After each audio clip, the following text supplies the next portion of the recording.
동기를 말하라 보면 무엇보다도 성령께서 나에게 역사하셨다. 성령이 나를 신학을 하게끔 인도하셨다. 그렇게 얘기를 합니다. 좀 더 편하게 말하면은 내 환경 속에서 하나님이 개입하셔서 신학을 하도록 나를 그 길로 인도해 주셨다. 참 그때 신학을 하게 된 시작을 보면은 환경이 신학을 할 환경은 아니었습니다. 그러나 하나님께 약속을 했기 때문에 그 약속을 이루기 위해서 그 힘든 과정을 마치고 신학을 하겠다 그렇게 결정을 했습니다.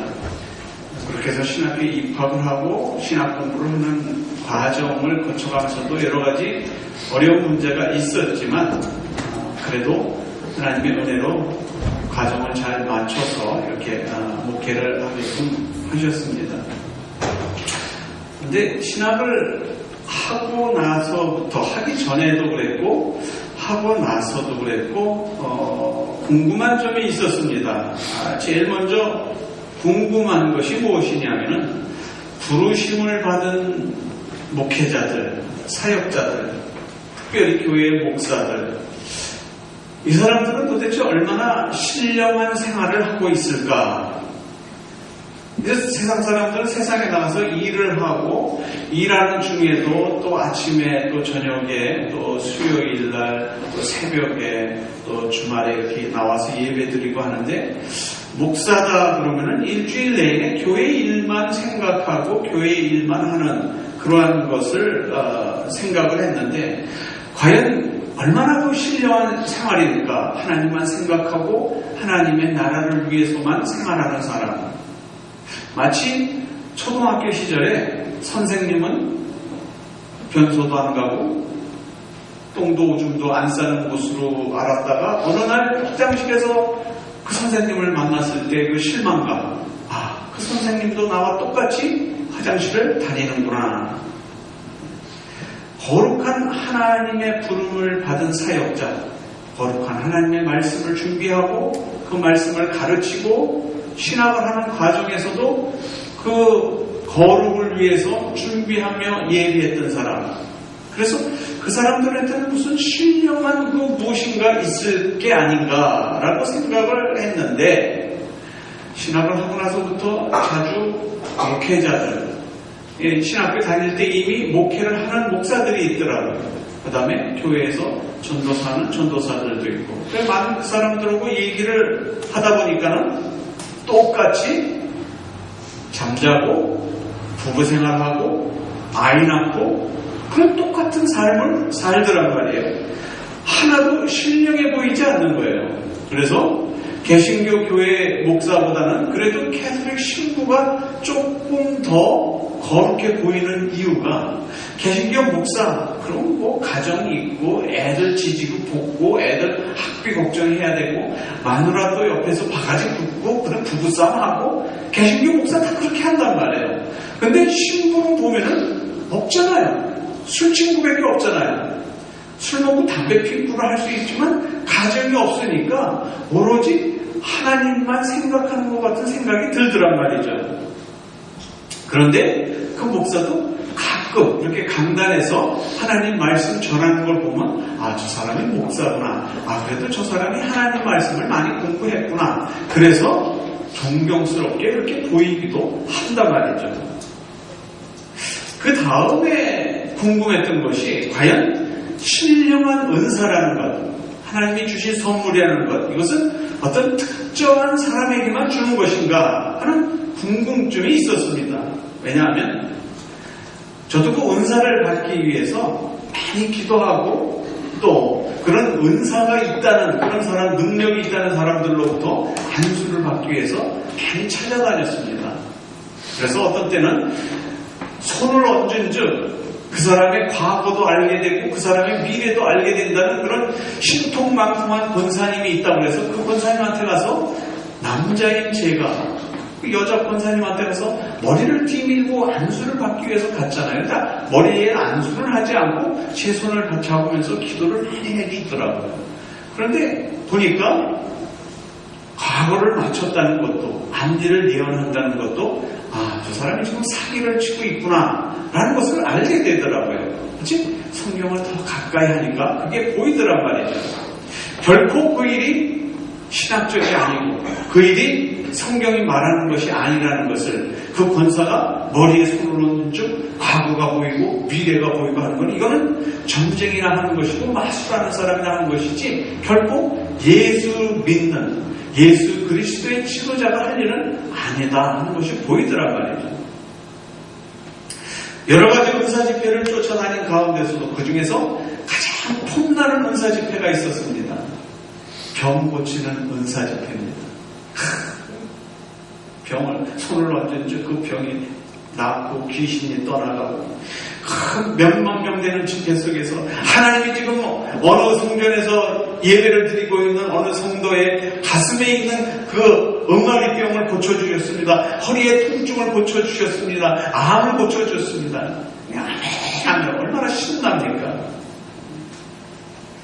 쭉 사람들을 세워놓고 기도해서 얼굴에다 안수하고 이마에다 안수하고 손을 놓으면 바로 쓰러지잖아요. 그럼 뒤에서 받쳐주는 사람이 있고, 그렇게 해서 쓰러지면 일어나서 내 병이 다 나았다 그러잖아요. 얼마나 그 광경이 멋있든지. 그런가 하면은 한 사람의 가슴을 열어놓고 그 가슴을 훅 파가지고 암덩어리를 끄집어낸다고 그러잖아요. 너무 신기해서 가까이 가서 보고 확인을 하려고. 그러나 그것이 사기극이었고 성경에 있는 말씀도 아니었고 그다지 그것이 별 신통한 것이 아니다라는 것을 깨닫기에는 그렇게 많은 시간이 걸리지 않았습니다.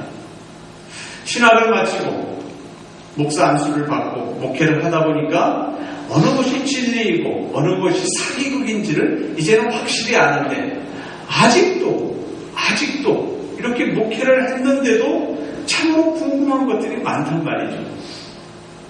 통일교 이단이에요? 아니에요? 이단이라고 그런단 말이에요. 몰몬교 이단이에요? 아니에요? 이단이라고 그런단 말이에요. 여호와의 증인 이단이에요? 아니에요? 이단이라고 그런단 말이에요. 그런데도 보면은 무식한 사람들만 가 있는 게 아니라 배울 만큼 배우고 똑똑한 사람. 이주일 선생이 얘기했던 대로 내가 그래도 나도 배울 만큼 배우고 알 만큼 안 사람이야. 그런 사람들이 그런 이단에 있는 데 가서 그렇게 매달리고 그러더란 말이에요. 그래서 제가 궁금한 게 또 하나 생겼습니다. 아니, 이단이라는 집단에서는 도대체 어떻게 유혹을 하길래, 어떻게 꼬시길래 저렇게 똑똑한 사람이, 저렇게 배운 사람이 거기에서 가서 그렇게 맹종을 할 수 있을까? 그런 방법, 그런 노하우를 내가 좀 알게 된다면, 그런 사기극 아니고 그냥 성경에 있는 말씀을 그러한 방법을 동원해서 전해서 하나님 나라에 열심을 하게끔 그렇게 만들 수는 없을까? 왜 나는 그게 안 될까? 하는 궁금증이 나한테 또 생기더란 말이죠. 많이 궁금했습니다. 성경에 있는 말씀을 좀 전해서 그 말씀이 그 사람 마음에 확확 틀어박혀서 수시로 변해가지고 하나님의 백성이 돼서 오직 하나님만 섬기며 열심으로 인생을 살 수 있는 그런 사람을 왜 나는 만들 수가 없을까? 왜 하나님이 나에게 그런 탤런트는 주지 않았을까? 그런 은사는 주지 않았을까? 그저 그 사람의 눈을 봄으로써 그 사람의 과거가 생각이 나고 그 사람의 미래가 보이는 그런 그 신통력이 나한테 있었더라면 사이비가 아니고 하나님 말씀 안에서는 그걸 해결할 수 있는 방법이 없을까? 오늘 읽으신 말씀은 그렇게 시작합니다. 형제들아, 신령한 것에 대하여는 내가 너희가 알지 못하기를 원하지 아니하노니. 참 한국말이 어렵습니다. 너희가 알지 못하기를 원하지 아니하노니. 그러니까 형제들아, 그리고 바울이 지금 그 고린도 교회에 있는 교인들한테 얘기하는 겁니다. 내가 너희들한테 지금 얘기하려고 하는 건 이 신령한 은사에 대해서 얘기를 하려고 그러는데, 이 은사에 대해서 너희들이 난 복잡해서 몰라, 난 그런 거 몰라, 이렇게 할 것이 아니라 은사, 하나님이 주신 선물이 뭔지를 너희들도 알아서 그 선물을 너희들도 좀 받았으면 좋겠다, 이 말씀을 오늘 하십니다. 오늘 읽으신 고린도서에서 말하는 신령한 것이라는 것은 어떤 도사들이 행하는 도술, 그런 것을 말씀하시는 것이 아니라 일반적인 은사, 하나님이 주신 선물, 카리스마라고 얘기를 하죠. 그 선물을 설명을 하는 겁니다. 그래서 8절에 그 선물을 8절, 9절, 10절에 그 선물에 대해서 여러 가지를 설명을 합니다. 어떤 것이 있는지 우리 다시 한번 같이 읽죠. 시작. 어떤 이에게는 성령으로 말미암아 지혜의 말씀을, 어떤 이에게는 같은 성령을 따라 지식의 말씀을, 다른 이에게는 같은 성령으로 믿음을, 어떤 이에게는 한 성령으로 병 고치는 은사를, 어떤 이에게는 능력 행함을, 어떤 이에게는 예언함을, 어떤 이에게는 영들 불변함을, 다른 이에게는 각종 방언 말함을, 어떤 이에게는 방언들 통역함을 주시나니. 이 은사를 하나하나 살펴보니까 도사들이 행하는 도술 정도는 아니지만 아무나 할 수 있는 것 같지는 않아 보이더란 말이에요. 그래서 신령하다는 겁니다. 하나님은 분명히 주신다고 했는데 나에게는 없는 것 같은 것을 하나님이 누구누구에게는 주셨다 그러니까 이것이 신령해 보이더라는 겁니다. 우리가 이해하기 어려운 것 중에 한 가지가 있습니다. 다 같이 기도합시다. 막 각자 기도를 하는데 갑자기 어디서 알아듣지도 못하는 이상한 말로 막 떠드는 소리가 있습니다. 그걸 우리가 얘기할 때는 방언이라고 하고, 그 방언이라는 말 뜻도 모르는 사람은 저 사람 알아듣지도 못하는 말을, 무슨 말을 저렇게 크게 소리 질러서 말을 할까. 일반 사람들한테는 이해되지 않는 그런 것이 교회 안에 있단 말입니다. 그래서 바울은 교회 안에 이와 같은 이상한 일들이 있는데 그것은 그냥 만들어진 것이 아니라 하나님께서 우리에게 선물로 주신 것이다 라는 것을, 그것이 얼마나 중요한지 고린도전서 12장, 13장, 14장 그 3장에 걸쳐서 은사에 대해서 설명을 합니다. 오늘 우리가 읽었던 12장에서는 일반적인 은사, 하나님께서 일반적으로 교인들에게 어떤 선물을 주시는가 하는 그 일반적인 것을 설명하고, 고린도전서 13장에 가면은 사랑이라는 것이 도대체 뭐냐, 그런 것, 사랑에 대한 구체적인 것을 설명을 합니다. 그 다음에 14장에 가면 방언, 사람들이 이상히 여기는 세상의 어떤 언어로도 표현이 되지 않는 그런 방언은 어떤 것이며, 또 사람이 예언한다, 점을 친다 하는 것은 어떤 것이냐 하는 것에 대해서 설명을 합니다. 그래서 12장부터 14장까지 그 많은 절수를 할애하면서 하나님이 주신 선물이라는 것, 은사라는 것이 무엇인지 그것을 설명합니다. 왜냐하면 그 은사라는 것이 오늘날에 자꾸 이상한 방향으로 오도가 돼서 자꾸 그쪽으로만 치우치기 때문에 그것을 막기 위해서 설명을 합니다. 이 은사 문제에 대해서는 꼭 나타날 때마다 두 가지 방향으로 극단적인 견해로 그 견해가 나타납니다. 한 가지는 이성적으로 이해되지 않는, 그래서 거부되는 그러한 현상이 일어납니다. 성령, 은사, 기적, 방언, 뭐 이런 말만 들어도 벌써 머릿속에서 엘러지 반응이 생기는 사람이 있습니다. 그래서 가장 거부적인 현상이 극단적으로 확 일어납니다. 또 다른 한 가지는 지나치게 그쪽으로 집착하는 사람입니다. 집착하다 보니까는 결국은 너무나 그쪽에 쏠리다 보니까는 신비주의 쪽으로 갑니다. 저도 처음에 은혜를 체험하고 나서 그냥 방언이 받고 싶었는지 몰라요. 방언이 너무 받고 싶어서 방언을 하게끔 할 수 있는 그런 집회, 부흥사가 왔는데 그 부흥사한테 가서 방언을 받을 수 있다. 그래서 못하는 사람도 그 부흥에 참석하면 방언을 할 수 있다. 그래서 많이 참석했습니다.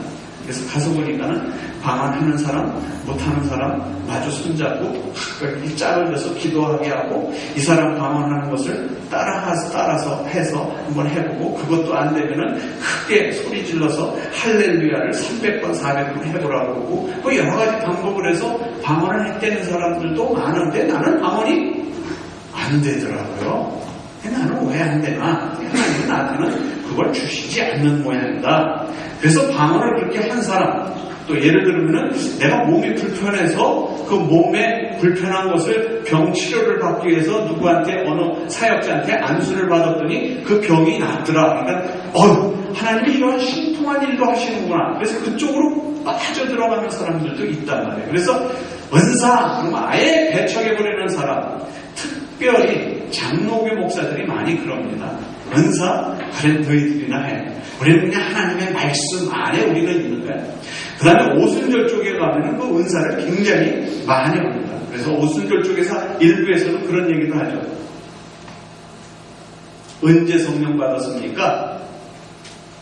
성령이 있기는 있는 겁니까? 성령이 어디 있어요? 성령이 보입니까? 당신 방언 언제 받았습니까? 방언 못 받았는데 그럼 다시 성령 받은 거 아닙니다. 이렇게 얘기할 정도로 오순절 계통에서는 그러한 때가 있었습니다.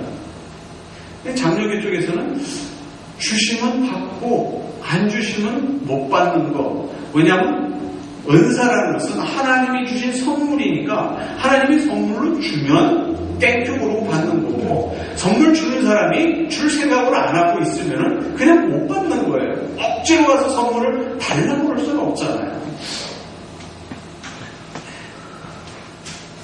우리 한번 생각을 해보자고요. 오늘 이 성령에 대한 얘기를 하기 때문에 한 5분이나 10분 정도 길어질지도 몰라요. 그래도 조금 중요한 그런 신앙생활 하면서 중요한 과정이니까 좀 귀를 기울여서 들어주시면 좋겠어요. 우리가 지금 예배를 드리고 있는데 갑자기 어느 권사님이 하나 일어나서 알아들을 수 없는 소리로 막 큰 소리를 치고 막 손을 흔들고 막 랄랄랄랄랄 하면서 하고 그러면은 좀 신앙생활을 오래 하고 또 은사를 갈망하고 그런 교인들은 아마 그럴 겁니다. 저 권사님에게 지금 주의 성령이 임하셨구나. 성령님이 저 권사님으로 하여금 방언을 말하게 하는구나. 저 사람이 지금 방언을 말하는구나. 과연 저 사람에게 어떤 방언을 주셔서 저렇게 얘기를 하는 걸까? 그러나 그걸 조금 더 지나치면은 성경에서 뭐라고 그랬냐면 네가 방언을 하느냐? 그럼 방언은 아무 데서나 하지 마라. 질서 있게 해라. 지금 예배를 잘 드리고 있으면 거기서는 예배 드리고 각자 기도하는 시간이 있으면 그때는 방언을 해야 된다. 근데 공적인 예배 장소에서 네가 그렇게 방언을 했느냐? 그럼 방언하는 거 좋다. 그럼 반드시 거기 있어야 되는 사람이 있어야 된다. 어떤 사람이? 그 알아들을 수 없는 방언을 통역하는 방언 해석하는 사람이 반드시 있어야 된다. 그래서 이 사람이 무슨 말을 하면 그 사람이 어떤 말을 하는지 또 방언을 통역하는 사람이 있어야 된다. 그러면 대예배에서도 그 방언을 하고 방언 통역하는 사람이 없이 혼자만 하나님의 영을 받았다고 해서 그 공석인 석상에서도 절제하지 못하는 그런 방언을 안 하는 게 좋다라고 성경이 얘기를 한단 말이에요. 그러니까 갑자기 예배 드리다가 어떤 사람이 방언을 하게 되면은 저건 뭐야? 그래서 방언에 대해서 그래도 호의적인 생각을 가진 사람은 하나님의 영이 저 사람으로 하여금 방언을 하게 하는구나. 그러나 그것이 아닌 사람은 뭐야 저게 대예배 때 저게 무슨 깽판 치는 거야? 뭐야? 왜 저런 말로 예배를 방해해? 이런 극단적인 방향으로 둘로 나눠진다. 그래서 상식을 초월한 것이 곧 성령의 역사다. 인간의 생각으로 되지 않는 것이 성령의 역사다라는 것을 알고 계시면 좋습니다. 고린도 교회가 그랬습니다. 예배를 한참 드리고 있는데 여기저기서 방언을 하는 거예요. 이 사람 방언 끝나면 저 사람 방언. 예배 순서 진행이 안 되는 거예요. 그래서 오늘날에도 일부 미국 교단에 가면은 예배 순서가 없어요. 이런 식으로 어느 한 사람이 나와서 방언을 막 하고 그러면은 한 사람이 옆에서도 방언 통역을 막 합니다.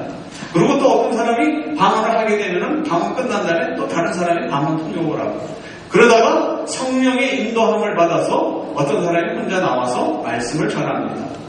그 말씀을 전하는 과정에도 누가 또 방언을 하게 되면은 또 그 사람이 방언 통역을 하고, 이렇게 해서 예배 순서 없이 하나님의 성령의 역사로 예배 드린다고 하는 그런 교회도 지금까지 있습니다. 그러나 대부분의 교회는 예배 순서에 따라서 예배를 드립니다. 왜냐하면 하나님은 절차의 하나님, 계획의 하나님, 순서의 하나님이지 무질서의 하나님이 아니시기 때문입니다. 그래서 교회에 방언하는 자가 있느냐? 그럼 그것을 은혜로 여겨라. 그러나 그것을 저게 무슨 방언이야? 그리고 그것을 거부하게 되면은 마치 그 안에서 하나가 되지 않고 그것으로 인해 분리가 생긴다. 그러니까 서로 반목하게 되니까 교회 대회에 대해서는 질서를 유지하기 위해서, 반목하는 일이 없게 하기 위해서 될 수 있는 대로 절제해라 하는 것이 하나님의 말씀입니다. 바울은 여러 가지 은사를 오늘 나열을 합니다. 빨간 글씨로 쓴 대로 지혜의 은사, 지식의 은사, 믿음의 은사, 병 고치는 은사, 능력 행함의 은사, 예언의 은사, 영분별의 은사, 방언의 은사, 방언 통역의 은사. 아까 분명히 얘기했죠. 방언을 하면은 공식 숙상에서는 방언 통역하는 사람이 없으면은 공식 숙상에서는 방언을 하는 것이 아니다. 그래서 대예배 때는 항상 조용히, 예배 때는 조용히 예배드리고, 다 같이 기도합시다. 통성으로 기도할 때 누가 대표로 또 기도했는데 그 사람이 방언으로 기도할 때는 반드시 통역하는 사람이 있지 않으면 안 된다. 이 중에서, 이 많은 중에서 어떤 것이 최고의 은사냐? 어떤 것이 최고의 은사같이 보여요? 그래도 뭐니 해도 폼나는 은사 그러면은 병 고치는 은사 아니겠어요? 술을 얹은 줄 그 사람의 암이 나았고, 평생 불치병으로 가지고 있던 병이 나았고, 침상에 누워있던 자가 벌떡벌떡 일어나고, 얼마나 폼나요. 그래서 옛날에 한국 교회에서 대형 교회를 이끌어가던 목사들 중에서 70%가 무엇을 경험한 목사냐면 폐병을 경험한 목사랍니다. 옛날에는 폐병을 고칠 수 있는 그 확실한 약이 그렇게 귀했잖아요. 그러니까는 폐병이 걸리면은 하나님 앞에 기도하는 거예요. 그래서 폐병이 낫다 보면은 하나님이 내 폐병을 고쳐주셨다. 그래서 나는 하나님이 내 병을 고쳐주시고 나에게도 그런 은사를 주셨다 해서 병 고침의 은사가 있다. 그 사람이 폐병을 낫다 하면 병 가진 사람들은 그 앞에 쭉 줄서는 거예요. 그럼 이걸 그냥 고쳐줘야 되는데 기브앤테이크라, 너 병 났으니까 교회에 뭐 해, 이런 식으로 해서 타락된 그런 병 고침의 은사가 생기기도 했었습니다. 아무튼 우리가 생각할 때는 병 고침의 은사가 그렇게 폼나는 은사, 또 기도합시다 그랬는데 나는 그냥 하나님 어쩌고 저쩌고 해서 한 2, 3분 기도하고 더 이상 할 거 없는데 내 마누라, 내 남편, 내 자식들, 내 사업 놓고 기도해서 한 2, 3분 기도하면 기도할 거 없는데, 방언으로 기도하는 사람 얘기 들어보니까 몇 시간, 하루 종일이라도 기도를 한대잖아요. 얼마나 좋겠어요. 나도 방언을 받았으면. 이것도 푼단한 은사 중에 하나입니다. 오늘 본문에 보니까 하나님께서 우리에게는 모두 한 가지 이상의 은사를 주셨다 이렇게 얘기를 합니다. 이 많은 은사 중에서 어떤 것이 나에게 가장 최고의 은사인가? 그걸 말씀드리기 전에 몇 달 전에 저희 교회에서 아래층에서 성경 공부 시간에 제가 내가 가진 은사는 무엇인가? 그것을 확인하는 설문지를 나눠드린 경우가 있었어요. 그래서 설문지를 나눠드리고 그 설문지에 답한 내용에 의해서 성경 말씀에 의해서 하나님은 당신에게 이러이러한 선물, 이러이러한 은사, 이러이러한 달란트를 준 것 같습니다. 그랬더니 하나부터 10까지 다 맞대는 거예요. 그게 자기는 은사인 줄 몰랐다는 거예요. 그게 자기가 나는 다른 사람하고는 좀 다른 걸 가지고 있다라고 생각만 했지 그것이 하나님이 나에게 주신 은사인 줄 몰랐다는 거예요. 그래서 이걸 하다 보니까는 하나님이 나에게 이런 선물을 주셨구나 하는 것을 깨닫게 됐다, 확인하게 됐다, 그런 경우가 한 번 있었습니다. 이렇게 하나님께서 여러분에게 각자에게 다 주셨어요. 다. 여러분 모두. 누구한테? 교인들한테.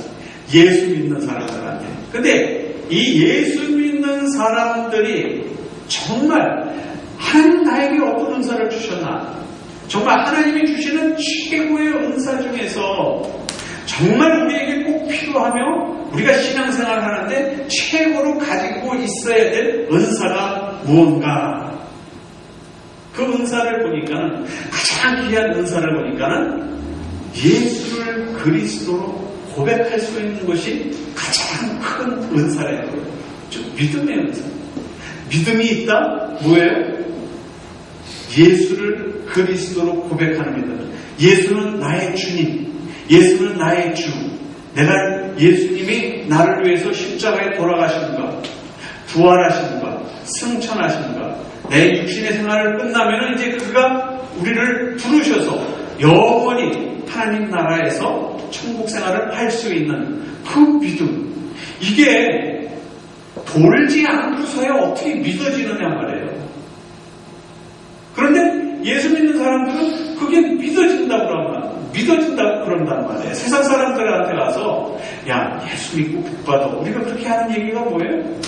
내가 예수를 그리스도로 받아들이고 성령 체험, 하나님의 성령이 나에게 함께 하시는 그런 은사 체험을 하고 나니까는 옛날에는 안 믿어졌는데 지금은 믿어지더란 말이에요. 너무 좋은 거예요. 하나님이 나와 함께 계셔? 내가 이 세상을 끝나고 나면 죽으면 그만이 아니라 영원히 이 짧은 100년 살다가 간 것이 아니라 영원히 하나님과 같이 생활해. 이게 너무 신나는 거예요. 그러니까 저 사람들 죽으면 그만이다 생각하는데 미래가 없으니까 그 사람은 현재만을 목표로 해서 사는 사람이니까 거기에만 집착해 있는 거예요. 오직 그것만 가지고 살려고. 그러니까는 무슨 짓을 해서라도 어떤 짓을 해서라도 세상에서 내가 가지고 옮겨지고 사기를 쳐서라도 살인을 해서라도 내가 가지고 갖고 싶어하는 게 인간의 그 마음이란 말이에요. 그러니까 하나님의 말씀이 없으면 그 사람한테는 그렇게 사는 게 옳은 삶이란 말이에요. 그 사람들한테 가서 그 얘기를 한단 말이에요.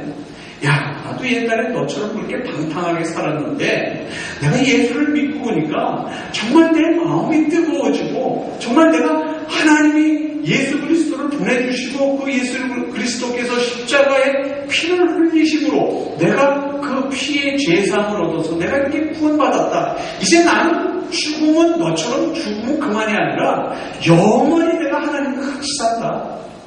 너도 나하고 같이 좀 예수 믿고 그 영원히 사는 그 길을 가지 않겠느냐, 이 얘기를 하는 겁니다. 그게 하나님이 우리에게 주신 가장 좋은 은사, 가장 큰 은사라는 거예요.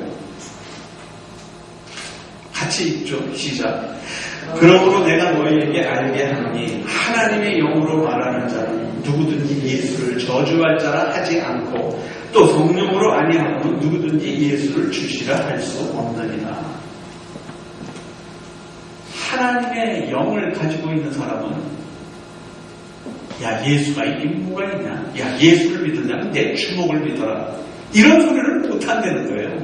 하나님의 영을 가진 사람은 반드시 예수 그리스도, 예수님께서 나를 위해서 십자가에 돌아가신 분, 그래서 나를 구원해 주신 분, 나를 위해서 처소를 예배하러 가신 분, 그래서 내가 죽으면 저 천국으로 인도하신 분, 이 고백이 내 마음에서 생기는 이것이 은사, 하나님이 나에게 주신 선물 중에서 가장 큰 선물이라는 거예요. 알아듣지 못하는 말로 샬라 하는 그런 방언의 은사 받은 것도 좋고, 손을 얹은 즉 병이 낫는 그런 것, 내가 저 사람에 대해서 기도하니까 저 사람 앞으로 무슨 일이 생길 건지 알게 되는 그런 예언의 은사를 받는 것도 좋지만, 가장 좋은 거는 내가 예수 그리스도를 옳게 알고 그 예수를 받아들임으로 말미암아 내가 영생을 확인할 수 있는 거예요. 이게 최고의 선물이라고 얘기할 수밖에 없었던 바울은 내가 거짓말을 하는 거 아니야? 뭐라고 그랬어요? 내가 체험했다는 거 아니야? 체험했다는 거. 바울은 유대인이었습니다. 예수 믿는 자들을 잡아 죽이기 위해서 돌아다니는 사람이에요. 바울은 예수가 십자가에 죽게 된 것, 저건 당연한 거예요. 저건 저주받아 마땅한 자, 십자가에 달려서 죽어야 마땅한 자, 그렇게 생각을 했어요. 근데 예수가 죽으면 끝날 줄 알았는데 그 따르는 자들이 또 그 예수를 전하고 있단 말이에요. 그래서 그 전하고 있는 자들을 잡아서 공에 데려다가 사용시키는 일을 앞장섰던 바울이 이제 다메섹에 그런 사람들이 많더라. 그런 예수쟁이들이 있다더라. 그래서 다메섹에 가서 그 사람들을 잡아오라는 공문을 받고 다메섹으로 가는 중에 빛 가운데서 예수를 만났단 말이에요. 갑자기 큰 빛이 그의 눈을 가리고 누굽니까? 나는 네가 핍박하는 예수다. 내가 언제 예수를 핍박했습니까? 네가 지금 나를 믿고 따르는 자들을 잡아 죽이기 위해서 가고 있지 않느냐? 주십니까? 내가 그러하다. 그러면 저는 어떻게 하면 됩니까? 내가 너를 바꾸어서 사울에서 바울로 바꾸어서 나를 위해서 이방인 전도자로 삼겠다. 눈이 먼 상태에서 다메섹에 들어가가지고 따르는 자들을 만나게 되고, 그리고 그가 회개해서 그날 바로 그 빛을 만난, 빛 속에서 만난 예수 그리스도를 믿고 나서 그가 나머지 여생에 사는 것은 오직 예수를 위해서 살았단 말이에요. 그래서 예수를, 나도 옛날에 예수 믿기 전에는 그랬다. 예수가 있긴 뭐가 있느냐. 예수를 믿으려면은 저 여호와 하나님을 믿지 예수는 아니다. 그건 하나님의 아들도 아니고 그거는 그냥 자기가 잘났다고 하다가 십자가에 못 박혀 죽은 사람이지 그 사람은 아무것도 아니다. 그러니까 믿으려면은 여호와 하나님을 믿어서 유대인이 되든지 아니면은 그거는 사교니까 믿지 말아라 했던 바울이 빛 가운데서 그 사교라고 했던 예수를 만나고 나서는 예수를 전하는 사람으로 돌아다닌다. 5분만 더 할게요.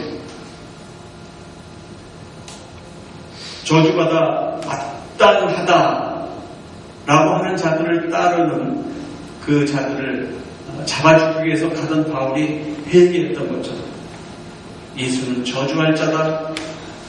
그런 상태에서 예수는 나의 주님이십니다. 나의 연약함을 담당하시고 나를 인도하실 분이십니다.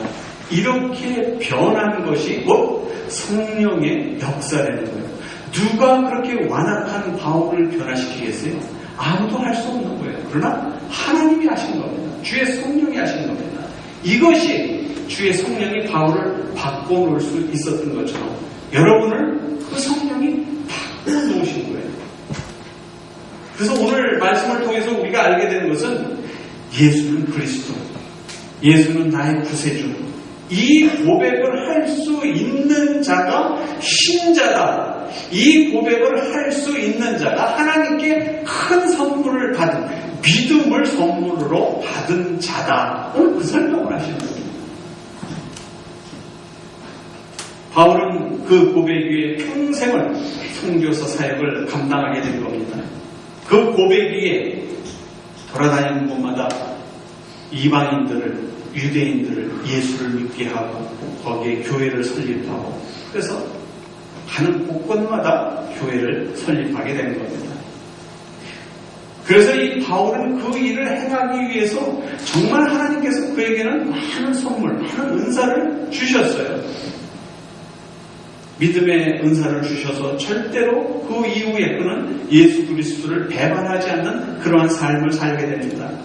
방언의 은사와 방언 통역의 은사를 주셔서 고린도 교회에서 예배의 질서를 확립시킵니다. 지혜의 은사, 지식의 은사, 능력 행함의 은사를 줌으로써 이방인들 앞에서, 유대인들 앞에서 예수는 그리스도라 담대하게 복음을 전합니다.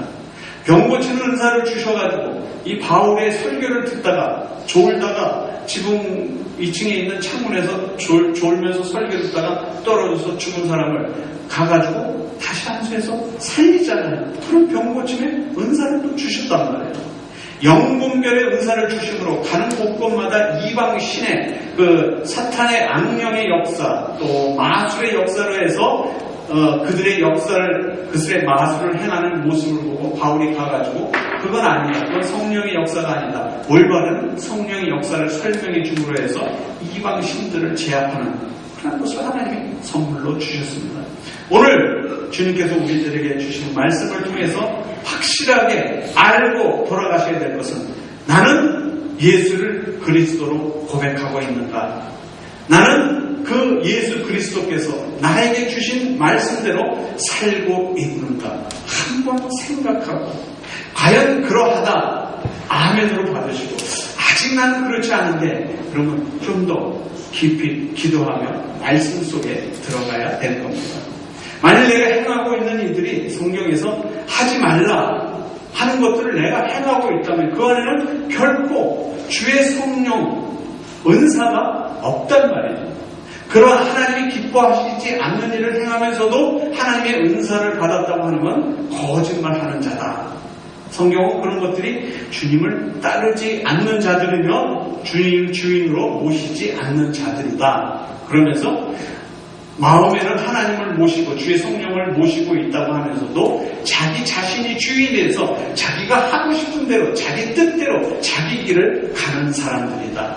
하나님의 선물도 받지 못하고 하나님 안에서의 예수를 그리스도로 고백하지 못하는 사람들이다. 그 설명을 오늘 하시는 겁니다.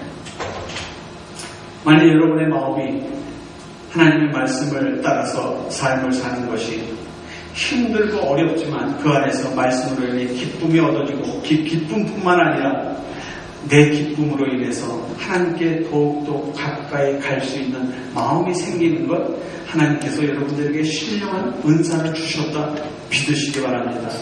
그런데 무슨 일을 하려는데 말씀이 걸리고 마음의 기쁨이 없고 그저 내가 세상을 살려면 어쩔 수 없이 그래서 세상을 사는 방법대로 세상 사람들이 하는 방법대로 하다 보니까 그 일을 끝나고 나니까 뭐예요?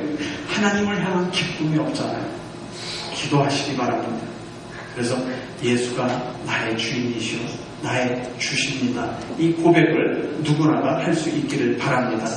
예수 그리스도를 고백할 수 있는 것은 신령한 은사를 체험했기 때문입니다. 나에게 주신 하나님이 나에게 주신 선물이 있기 때문입니다. 누가 아무리 강제로 믿으라고 해서 믿겠어요? 하나님이 나의 마음에 주의 성령으로 말미암아 그 고백을 하게 하신 겁니다. 영생의 기쁨으로 인해서 하나님의 축복받은 자의 기쁨을 매일매일 누리시다가 주님 만나게 되시기를 주 예수 그리스도의 이름으로 축원드립니다.